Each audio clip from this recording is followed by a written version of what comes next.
So let's rationalize the denominator for this particular question. So first of all, we're going to group them like this. We'll say 2 divided by root 2 plus, well, let me start with root 6. So root 6 plus root 2 in brackets like this plus 1.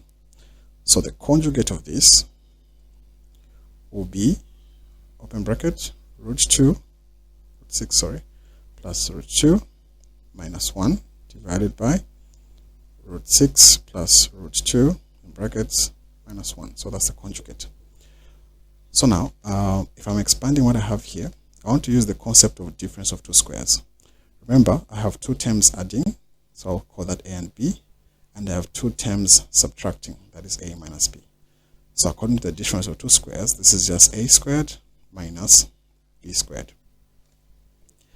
So 2 times root 6 will be 2 root 6, then 2 times 2, or rather 2 times root 2 will be 2 root 2. 2 times 1 is 2. Then in the denominator, remember I'm applying the difference of two squares.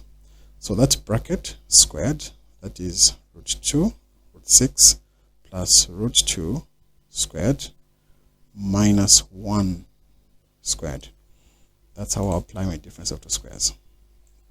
Okay, let's continue with it.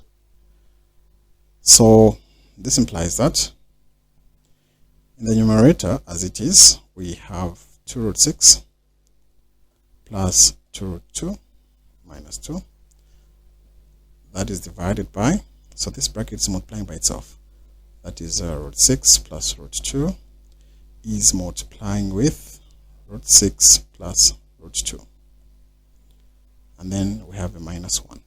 So this is equals to 2 root 6 plus 2 root 2 minus 2 over, so root 6 times root 6 is 6. Root 6 times root 2 is root 12. Root 2 times root 6, again, that's root 12. And root 2 times root 2 is 2. There's a minus 1 there. So this will be 2 root 6 plus 2 root 2 minus 2 divided by, then 2 plus 6, that is 8, 8 minus 1, that is a 7. So I have 7 plus 2 root 12. Okay, so now I can simplify the root 12, because remember, if I say 2 root 12, it's as good as root 4 times root 3. This is 2 root 12, so this will be 2 times 2 root 3. So hence that will be 4 root 3. So if I rewrite what I have 2 root 6 plus 2 root 2 minus 2 divided by 7 plus 4 root 3. Now, let's rationalize again.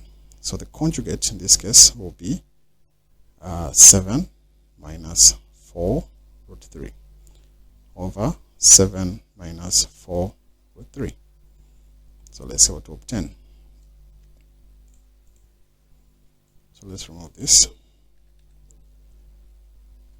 So 2 root 6 times 7 will give us 14 root 6.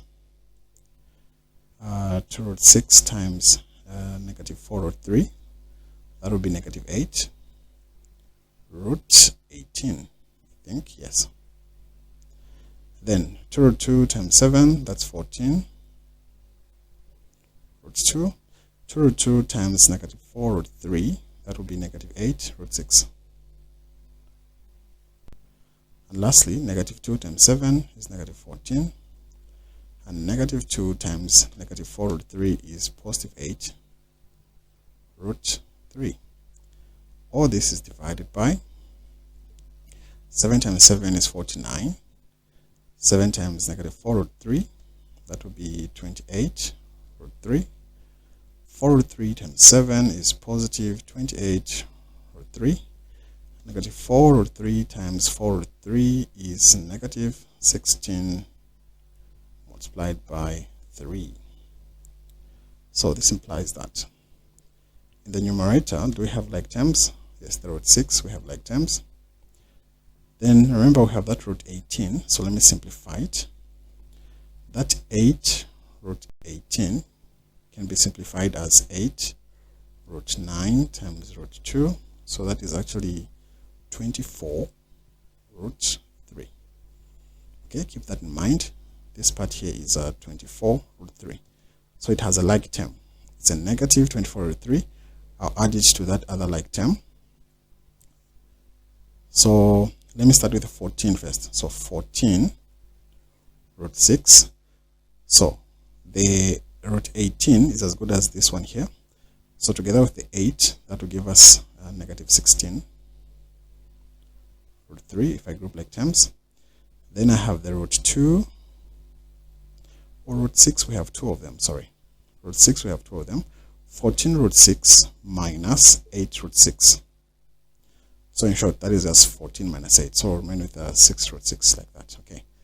So this one and this one are like terms. Then this one and this one also like terms, because remember the 18 can be reduced as this. And the only thing I'm remaining with now is the 14 root 2 and the 14. In the numerator, I have 49. First of all, this cancels this. I have 49 minus 16 times 3.